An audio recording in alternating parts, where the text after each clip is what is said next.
ಏನಿದೆ ಜ್ಞಾನ? ಇಲ್ಲಿ ನಮಗೆಲ್ಲ ಗೊತ್ತಿದೆ, ಜ್ಞಾನವನ್ನು ನಾವು ತಿಳ್ಕೊಂತೀವಿ. ಅದೇ ವಿಷಯವನ್ನ ನಾನು ನಿಮಗೆ ಇವತ್ತು ತಿಳಿಸೋದಕ್ಕೆ ಬಯಸ್ತೀನಿ. 3G ಅವರ 365 days ಅಲ್ಲಿ ಇವತ್ತು 137ನೇ ದಿನ. ಜ್ಞಾನಿ ಅಜ್ಞಾನಿ, ಈ ವಿಷಯವನ್ನ ನಾನು ನಿಮಗೆ ತಿಳಿಸೋದಕ್ಕೆ ಇಷ್ಟಪಡ್ತೀನಿ. ಸೊ ಇಲ್ಲಿ ಏನದು ಜ್ಞಾನಿ ಅಜ್ಞಾನಿ ಅಂದ್ರೆ? ಸೊ ಇಲ್ಲಿ ಮೊದಲಿಗೆ ಯಾವುದು ನಮ್ಮ ಹತ್ರ ಇರಲ್ಲ. ಒಬ್ಬ ಮನುಷ್ಯ ತನ್ನ ಹತ್ರ ಯಾವುದು ಇರಲ್ಲ ಅದನ್ನ ಜಾಸ್ತಿ ಕೋರ್ತಾನ. ತನ್ನ ಹತ್ರ ಇರೋದಿಲ್ಲ ಆ ವಿಷಯವನ್ನ ಅವನೇನ್ ಮಾಡ್ತಾ ಹೋಗ್ತಾನೆ, ಜಾಸ್ತಿ ಕೋರ್ತಾ ಹೋಗ್ತಾನೆ. ಇರುತ್ತೆ, ಇರ್ತಕ್ಕಂಥದ್ದನ್ನ ಅವನು ಆನಂದಿಸೋದಿಲ್ಲ. ತನ್ನ ಹತ್ರ ಇರುತ್ತೆ, ಅದನ್ನ ಅವನು ಏನ್ ಮಾಡೋದಿಲ್ಲ, ಆನಂದಿಸೋದಿಲ್ಲ. ಉದಾಹರಣೆ, ಒಬ್ಬ ಮನುಷ್ಯನಿಗೆ ಒಬ್ಬ ಹೆಂಡತಿ ಇರ್ತಾಳೆ, ಆದ್ರೆ ಅವನು 2ನೇ ಹೆಂಡತಿ ಬೇಕು ಅಂತ ಇರ್ತಾನೆ. ಅಂದ್ರೆ ಇಲ್ಲಿ ಉದಾಹರಣೆ ಕೊಡ್ತಾ ಇರೋದು. ಇರೋ ಮೊದಲನೇ ಹೆಂಡತಿ ಜೊತೆನೆ ಅವ್ನು ಸಂತೋಷವಾಗಿರಲ್ಲ. ನನಗೆ ಇನ್ನೊಂದು ಮದ್ವೆ ಆದ್ರೆ ಚೆನ್ನಾಗಿರ್ತಿತ್ತು. ಆ ರೀತಿ ಅವನ ಹತ್ರ ಏನಿರಲ್ವೋ ಅದನ್ನ ಕೋರ್ತಾ ಹೋಗೋದು. ಅದು ಗೊತ್ತಿರುತ್ತೆ ಬೇಡ ಅಂತ, ಆದ್ರೂ ಕೂಡ ಏನ್ ಮಾಡೋದು, ಅದನ್ನೇ ಕೋರ್ತಾ ಹೋಗೋದು. ಅದೇ ಅಜ್ಞಾನಿ. ಸೊ ಒಬ್ಬ ರಾಜ, ಅವನಿಗೆ ಆ ರಾಜ್ಯಗಳಿಂದ ಎಷ್ಟೋ ರಾಜ್ಯಗಳನ್ನ ಗೆಲ್ತಾ ಇರ್ತಾನೆ. ಅವನಿಗೆ ಆಡ್ ಆಗ್ತಾ ಇರುತ್ತೆ ರಾಜ್ಯಗಳು, ಸಂತೋಷ ಪಡ್ತಾನೆ. ಸೋತಾಗ ಒಂದೊಂದು ರಾಜ್ಯ ಹೋಗ್ತಿರುತ್ತೆ, ಅವಾಗ ದುಃಖ ಪಡ್ತಾನೆ, ಅಳ್ತಾ ಇರ್ತಾನೆ, ಅಯ್ಯೋ ಹೋಗ್ತಾ ಇದ್ದಾನೆ. ನೋಡಿ, ಬಂದಾಗ ಸುಖ ಪಡ್ತಾನೆ, 10 ಬಂದಿರುತ್ತೆ ಆದ್ರೆ 1 ಹೋಗುತ್ತೆ, ಅಲ್ಲಿ ದುಃಖ ಪಡ್ತಾನೆ. ಇಲ್ಲಿ ನಾನು ಪಡೆದಿದ್ದೀನಲ್ಲ ಅನ್ನೋದಿಲ್ಲ, ಆದ್ರೆ ಹೋಗಿರೋದಕ್ಕೆ ಜಾಸ್ತಿ ದುಃಖ ಪಡ್ತಾನೆ. ಅದೇ ಸೊ ಈ ಲೋಕದಲ್ಲಿ ಮನುಷ್ಯರು ಪ್ರತಿಯೊಬ್ಬರು 2 ರೀತಿಯಲ್ಲಿ ಇರ್ತಾರೆ. ಈ ಭೂಲೋಕದಲ್ಲಿ ಮನುಷ್ಯರು 2 ಲೋಕದಲ್ಲಿ ಇರ್ತಾರೆ, 2 ರೀತಿಯಲ್ಲಿ ಇರ್ತಾರೆ. ಒಂದು ಜ್ಞಾನಿ, ಇನ್ನೊಂದು ಅಜ್ಞಾನಿ. ಸೊ ಒಂದು ಜ್ಞಾನಿ, ಒಂದು ಅಜ್ಞಾನಿ. ಸೊ ಅಜ್ಞಾನಿ ಅಂದ್ರೆ ಇಲ್ಲೇ ಇರ್ತಕ್ಕಂಥದ್ದು ಕೋರೋದು. ಜ್ಞಾನ ಅಂದ್ರೆ ಇರುವಂಥದ್ದು ಕೋರೋದಲ್ಲ. ಸೊ ಯಾರ ಹತ್ರ ಧ್ಯಾನ ಇದೇನೋ ಅವರು ಜ್ಞಾನಿ. ಇಲ್ಲಿ ಹುಟ್ಟೋದಕ್ಕಿಂತ ಮುಂಚಿತವಾಗಿ ಎಲ್ಲರೂ ಜ್ಞಾನಿಗಳೇ. ಹುಟ್ಟಿದ ಮೇಲೆ ಎಲ್ಲರೂ ಅಜ್ಞಾನಿ ಆಗ್ತಾರೆ. ಯಾಕೆ? ಈ ಮನಸ್ಸು ಅನ್ನೋದು ಪ್ರಾರಂಭ ಆಗುತ್ತೆ, ಈ ಬುದ್ಧಿ ಅನ್ನೋದು ಕೆಲಸ ಮಾಡ್ತಾ ಹೋಗುತ್ತೆ, ಅದಕ್ಕೆ ಅಜ್ಞಾನಿಗಳಾಗ್ತಾರೆ. ಯಾರು ಧ್ಯಾನವನ್ನ ಪ್ರಾರಂಭ ಮಾಡ್ತಾರೆ ಅವರೆಲ್ಲರೂ ಜ್ಞಾನಿಗಳಾಗ್ತಾರೆ. ಏನ್ ಮಾಡ್ಬೇಕು? ಧ್ಯಾನವನ್ನ ಪ್ರಾರಂಭ ಮಾಡ್ತಾ ಹೋದ್ರೆ ಜ್ಞಾನಿಗಳಾಗ್ತಾರೆ. ಸೊ ನಮಗೆ ಧ್ಯಾನ ಅಂದ್ರೆ ಏನು? ದಿ ಪ್ಲಸ್ ಯಾನ, ಪ್ರಯಾಣ ಮಾಡುವುದು. ಯಾವುದರ ಜೊತೆ? ನಮ್ಮ ಬುದ್ಧಿಯ ಜೊತೆಗೆ ಪ್ರಯಾಣಿಸುವುದೇ ಧ್ಯಾನ.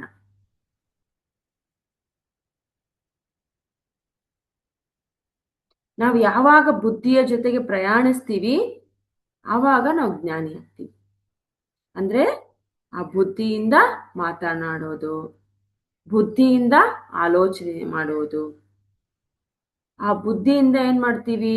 ವಿಶೇಷವಾದಂತಹ ಜ್ಞಾನವನ್ನ ಪಡಿತೀವಿ. ಜ್ಞಾನ ಇರುತ್ತೆ ನಮಗೆ, ಬುದ್ಧಿ ಇದ್ದಾಗೆ ಜ್ಞಾನ ಇರುತ್ತೆ, ಅದ್ರ ಜೊತೆಗೆ ನಾವು ಆಡ್ಬೇಕು. ಆಗ ವಿವೇಕದಿಂದ ವರ್ತನೆ ಮಾಡ್ತೀವಿ. ಆ ವಿವೇಕತನ ಇರೋದಿಲ್ಲ ನಮಗೆ ಯಾವಾಗ ನಾವು ಬುದ್ಧಿಯ ಜೊತೆಗೆ ಪ್ರಯಾಣ ಮಾಡ್ತೀವಿ. ಯಾವಾಗ ನಾವು ಬುದ್ಧಿಯ ಜೊತೆಗೆ ಪ್ರಯಾಣ ಮಾಡಿ ಜೀವಿಸ್ತೀವಿ ಅವರನ್ನ ಬುದ್ಧಿಜೀವಿ ಅಂತ ಕರಿತೀವಿ.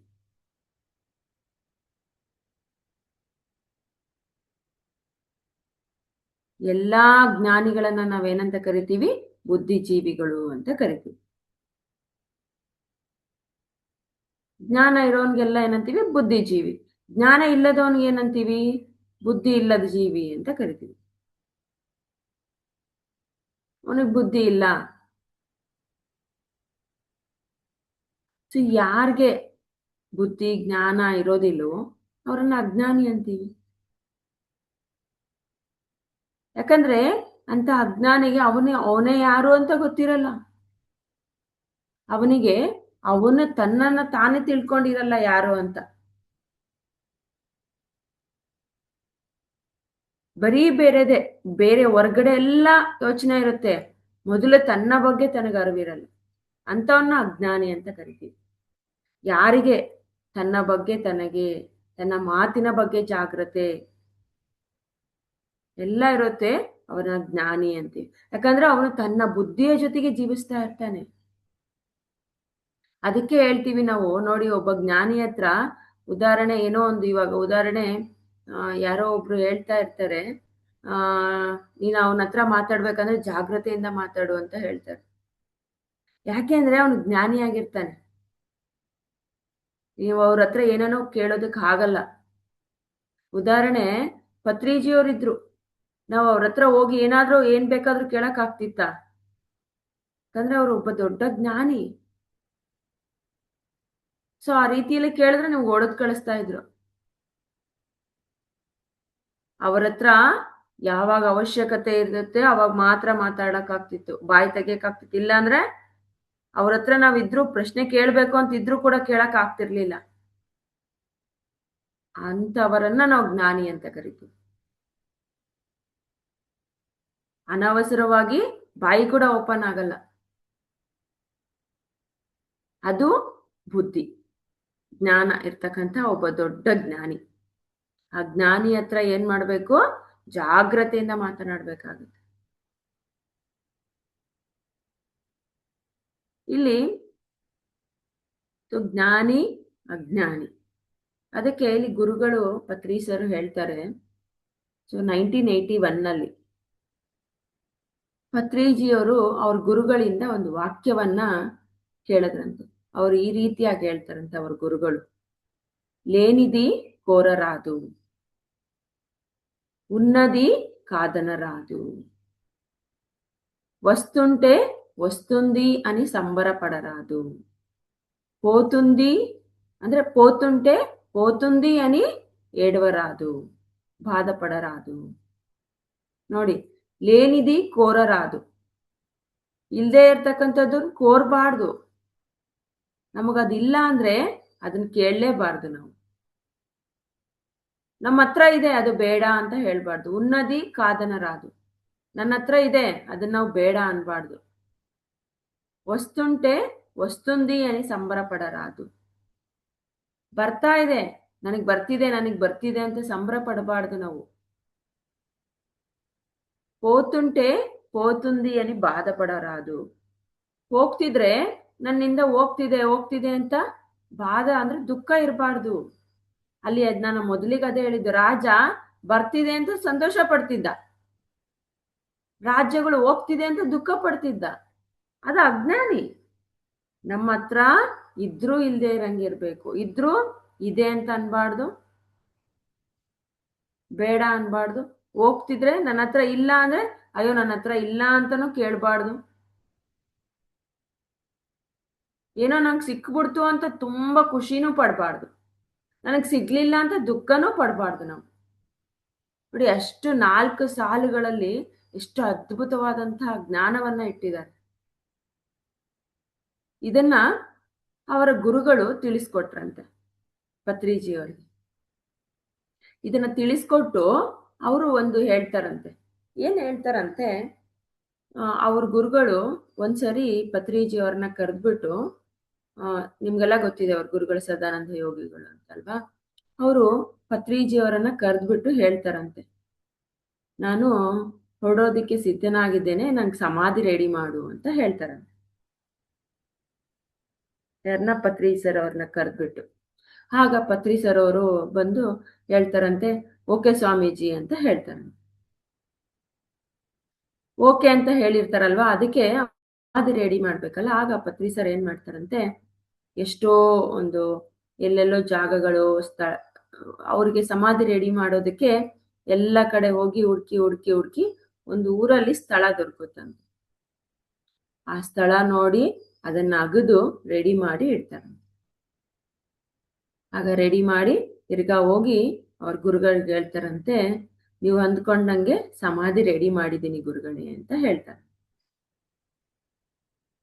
ಆಗ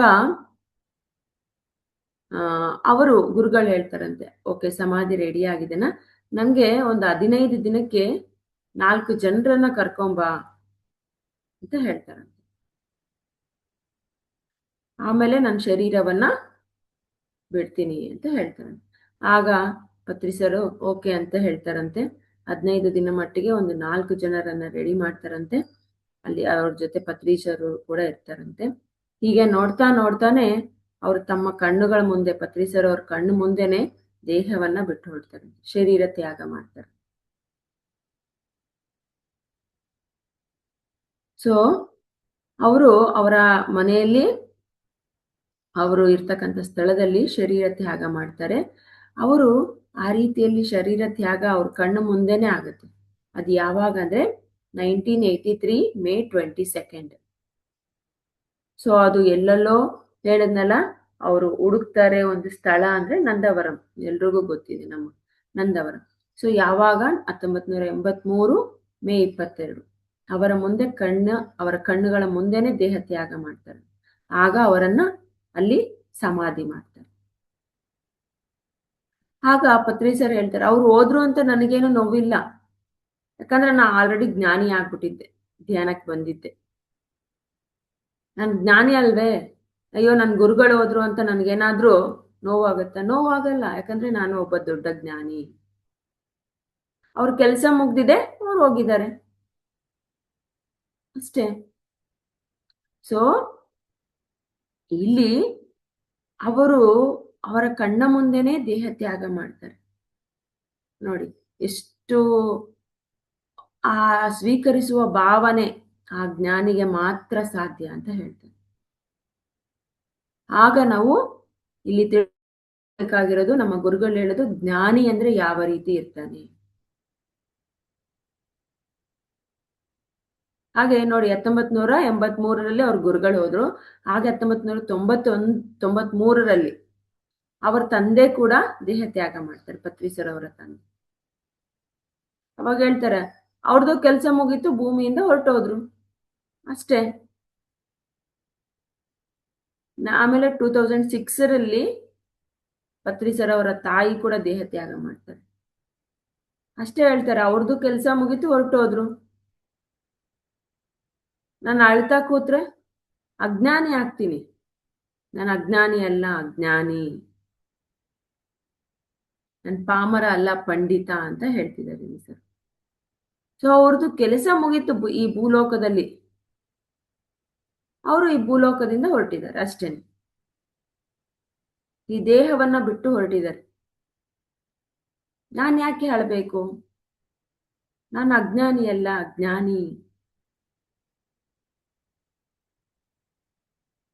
ಸೊ ಒಬ್ಬ ಜ್ಞಾನಿ ಹತ್ರ ಅಳುವುದು, ಈ ಗೋಳಾಡೋದು, ಇಲ್ದೇ ಇರ್ತಕ್ಕಂಥದ್ದು ಕೇಳೋದು, ಜ್ಞಾನಿ ಹತ್ರ ಇದು ಯಾವುದೂ ಇರಲ್ಲ. ನಾವು ಅದನ್ನ ತಿಳ್ಕೊಬೇಕಾಗಿರೋದಿಲ್ಲ, ಜ್ಞಾನಿ ಅಂದ್ರೆ. ಸೊ ಆ ಜ್ಞಾನಿ ಹತ್ರ ಏನಿರುತ್ತೆ ಯಾವಾಗ್ಲೂ, ಸೊ ಏನಿದೆ ಅದರಲ್ಲಿ ಸಂತೋಷ ಪಡ್ತಾ ಇರ್ತಾನೆ. ಅದಕ್ಕೆ ಅಜ್ಞಾನಿ ಯಾವಾಗ್ಲೂ ಏನಿರ್ತಾನೆ, ಎಚ್ಚರ ಸ್ಥಿತಿಯಲ್ಲಿ ಇರ್ತಾನೆ. ಅದನ್ನೇ ಪತ್ರಿಸರು ಹೇಳ್ತಾರೆ, ಧ್ಯಾನಕ್ಕೆ ಮುಂಚೆ ಬರೋದಕ್ಕಿಂತ ಮುಂಚೆ ನಾನು ಕೂಡ ಅಳ್ತಾ ಇದ್ದೆ, ಬೈತಾ ಇದ್ದೆ, ದುಃಖ ಪಡ್ತಾ ಇದ್ದೆ, ಇದೆಲ್ಲ ನನ್ನ ಹತ್ರ ಇತ್ತು. ಸೊ ಅದಕ್ಕೆ ತಮ್ಮ ಜೀವನದ ಒಂದು ಉದಾಹರಣೆಯನ್ನ ಕೊಡ್ತಾರೆ ಇಲ್ಲಿ ಗುರುಗಳು.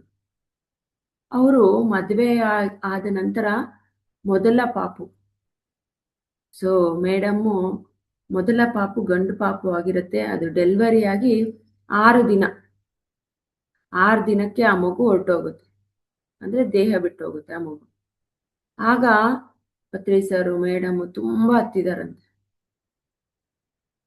ಅವಾಗಿನ್ನೂ ನಾವು ಧ್ಯಾನಕ್ಕೆ ಬಂದಿರ್ಲಿಲ್ಲ, ಅಜ್ಞಾನಿ ಇದ್ದೆ ನಾನಾಗ ಅಂತ ಹೇಳ್ತಾರೆ ಸರ್.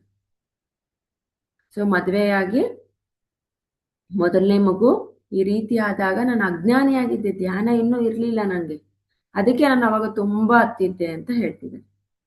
ಅಂದ್ರೆ ಧ್ಯಾನಕ್ಕೆ ಬರುವ ಮುಂಚೆ ಅಜ್ಞಾನಿ, ಧ್ಯಾನಕ್ಕೆ ಬಂದ ನಂತರ ಜ್ಞಾನಿ. ಸೊ ನಾವು ಯಾವಾಗ್ಲೂ ಜ್ಞಾನಿ ಅಂದ್ರೆ ಧ್ಯಾನ ಆಲ್ರೆಡಿ ನಾವು ಧ್ಯಾನವನ್ನ ಮಾಡ್ತಾ ಇದ್ದೀವಿ. ಸೊ ನಾವು ಧ್ಯಾನಕ್ಕೆ ಬಂದಿದ್ದೀವಿ ಅಂದ್ರೆ ನಾವೆಲ್ಲರೂ ಜ್ಞಾನಿಗಳು. ಆ ಜ್ಞಾನವನ್ನ ನಾವೇನ್ ಮಾಡ್ತಾ ಹೋಗ್ಬೇಕು, ಎಲ್ರಿಗೂ ಬೋಧಿಸ್ಬೇಕು. ನಾವು ಯಾವಾಗ ಜ್ಞಾನವನ್ನ ಎಲ್ರಿಗೂ ಬೋಧಿಸ್ತಾ ಹೋಗ್ತೀವಿ, ಈ ದುಃಖ ರಾಹಿತ್ಯ ಸ್ಥಿತಿ ಆಗ್ಬೇಕು, ಆನಂದದಿಂದ ಜೀವನ ಮಾಡಬೇಕು, ಈ ರೀತಿ ಎಲ್ಲ ನಮ್ಮಲ್ಲಿ ಇರ್ತಕ್ಕಂಥ ಜ್ಞಾನವನ್ನ ಎಲ್ರಿಗೂ ಬೋಧಿಸ್ತಾ ಹೋಗ್ಬೇಕು. ಯಾವಾಗ ನಾವು ಆ ಜ್ಞಾನವನ್ನ ಬೋಧಿಸ್ತಾ ಹೋಗ್ತೀವಿ, ಸುಜ್ಞಾನಿ ಆಗ್ತೀವಿ. ಅಂದ್ರೆ ಯಾರು ತಮ್ಮ ಜ್ಞಾನವನ್ನ ಬೋಧಿಸ್ತಾ ಹೋಗ್ತಾರೋ ಅವರನ್ನ ಸುಜ್ಞಾನಿ ಅಂತ ಕರೀತಾರೆ, ಅಥವಾ ಮಹಾಜ್ಞಾನಿ ಅಂತ ಕೂಡ ಕರೀತಾರೆ. ಸೊ ಜ್ಞಾನಿ ಅಂದ್ರೆ ಧ್ಯಾನಕ್ಕೆ ಬಂದ ನಂತರ ಇರ್ತಕ್ಕಂತಹ ಜೀವನವನ್ನ ಜ್ಞಾನಿ ಅಂತ ಕರೀತಾರೆ, ಅಥವಾ ಧ್ಯಾನಕ್ಕೆ ಬಂದ ನಂತರ ಆ ವ್ಯಕ್ತಿಯನ್ನ ಜ್ಞಾನಿ ಅಂತ ಕರೀತಾರೆ. ಧ್ಯಾನಕ್ಕೆ ಬರುವ ಮುಂಚೆ ವ್ಯಕ್ತಿಯನ್ನ ಅಜ್ಞಾನಿ ಅಂತ ಕರೀತಾರೆ. ಯಾಕಂದ್ರೆ ಈ ಜ್ಞಾನಿಗೆ ಯಾವುದೇ ದುಃಖ ಇರೋಲ್ಲ, ನೋವು ಸಂತೋಷ ಎಲ್ಲ ಸಮ ಇಲ್ಲಿ. ಆದ್ರೆ ಈ ಅಜ್ಞಾನಿಗೆ ಸೊ ದುಃಖ ಬಂದ್ರೆ ಅದನ್ನ ತುಂಬಾ ಸಂಭ್ರಮ ಪಡ್ತಾನೆ. ದುಃಖ ಬಂದ್ರೆ ಅದು ನನಗೇ ಬಂತು ಅಂತ ಅಳ್ತಾ ಕೂತ್ಕೊಂತ, ಏನೋ ಒಂದು ಸಿಕ್ಬಿಟ್ರೆ ಅದೇ ನಂಗೆ ಅಯ್ಯೋ ನಂಗೆ ಸಿಕ್ತು ಅಂತ ಸಂಭ್ರಮ ಪಡ್ತಾನೆ. ಸಿಗದೆ ಇದ್ರೆ ಅಯ್ಯೋ ನಂಗೆ ಯಾಕೋ ಸಿಗ್ಲಿಲ್ಲ, ಅದು ಅಜ್ಞಾನಿ. ಅದಕ್ಕೆ ಧ್ಯಾನದಿಂದ ಎಲ್ಲರನ್ನ ಜ್ಞಾನಿಯಾಗಿ ಮಾರ್ಪಡುತ್ತೆ. ಯಾರೆಲ್ಲ ಧ್ಯಾನ ಮಾಡ್ತಿದ್ದಾರೆ ಅವರೆಲ್ಲರನ್ನ ಜ್ಞಾನಿಯಾಗಿ ಮಾರ್ಪಡ್ತಿದೆ, ಅದು ಧ್ಯಾನ ಮಾತ್ರ. ಸೊ ಜ್ಞಾನಿಯಾಗಿ ಮಾರ್ಪಡುವ ಏಕೈಕ ಮಾರ್ಗ ಧ್ಯಾನ. ದುಃಖ ರಾಹಿತ್ಯ ಸ್ಥಿತಿಗೆ ಹೋಗುವ ಏಕೈಕ ಮಾರ್ಗ ಧ್ಯಾನ.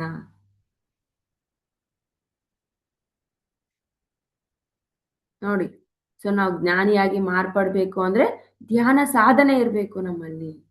ನಮ್ಗೆ ಆಲ್ರೆಡಿ ಹೇಳಿದಾರೆ ಗುರುಗಳು, ಧ್ಯಾನದಿಂದ ಜ್ಞಾನ, ಜ್ಞಾನದಿಂದ ಮುಕ್ತಿ. ಮುಕ್ತಿ ಅಂದ್ರೆ ಏನು, ಇಲ್ಲಿ ದುಃಖ ರಾಹಿತ್ಯ ಸ್ಥಿತಿ, ದುಃಖ ಇಲ್ಲದೆ ಇರ್ತಕ್ಕಂಥದ್ದು. ಸೊ ಪತ್ರಿ ಸರ್ ಗುರುಗಳು ಹೇಳಿದ್ರಲ್ಲ 4, ಅದೇ ಇಲ್ಲಿ వచ్చింది అని సంబరపడరాదు, లేనిది ಕೋರರಾದು. ಅದೇ ಇಲ್ಲಿ ದುಃಖ ರಾಹಿತ್ಯ ಮುಕ್ತಿ ಅಂದ್ರೆ ಆ ರೀತಿಯಲ್ಲಿ ನಾವಿರ್ಬೇಕು. ಧ್ಯಾನದಿಂದ ಜ್ಞಾನ, ಜ್ಞಾನದಿಂದ ಮುಕ್ತಿ. ಸೊ ಧ್ಯಾನ ಮಾಡ್ತಾ ಮಾಡ್ತಾ ನಾವು ಜ್ಞಾನವನ್ನ ಪಡಿತಿದೀವಿ, ಆ ಜ್ಞಾನದಿಂದ ನಾವು ಮುಕ್ತಿ, ಜ್ಞಾನಿ ಆಗಿದೀವಿ. ಆ ಜ್ಞಾನಿಯಿಂದ ನಾವೇನ್ ಮಾಡ್ಬೇಕು, ಎಲ್ಲರಿಗೂ ಬೋಧಿಸ್ತಾ ಹೋಗ್ಬೇಕು, ಮುಕ್ತಿ ಪಡಿಬೇಕು ನಾವೆಲ್ಲರೂ. ಸೊ ಇಲ್ಲಿ ಆ ಅಜ್ಞಾನಿಯಿಂದ ಜ್ಞಾನಿ ಆಗ್ಬೇಕು, ಧ್ಯಾನವನ್ನ ಪಡೆದು. ಜ್ಞಾನ ಪಡೆದ ನಂತರ ಎಲ್ರಿಗೂ ಬೋಧಿಸ್ತಾ ಹೋಗ್ಬೇಕು. ಆ ಬೋಧಿಸ್ತಾ ಹೋಗ್ತಾ ನಾವೇನಾಗ್ತೀವಿ, ಸುಜ್ಞಾನಿ ಆಗ್ತೀವಿ, ಮಹಾಜ್ಞಾನಿ ಆಗ್ತೀವಿ. ಆ ಸ್ಥಿತಿಗೆ ನಾವೆಲ್ಲರೂ ತಲುಪಬೇಕು.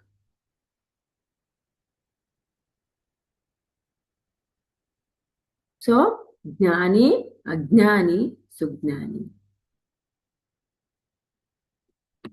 ಸೊ ಈ ವಿಷಯವನ್ನ ನಾವು ಇವತ್ತು ಜ್ಞಾನಿ ಮತ್ತು ಅಜ್ಞಾನಿ, ಸೊ ಜ್ಞಾನಿಯನ್ನ ನಾವೆಲ್ಲಿ ನಮ್ಮ ಜ್ಞಾನವನ್ನ ಎಲ್ರಿಗೂ ತಿಳಿಸ್ತಾ ಹೋಗ್ತೀವಿ, ಸುಜ್ಞಾನಿ ಆಗ್ತೀವಿ ಅನ್ನೋದನ್ನ ನಾವು ತಿಳ್ಕೊಂಡ್ವಿ ಮಾಸ್ಟರ್ಸ್.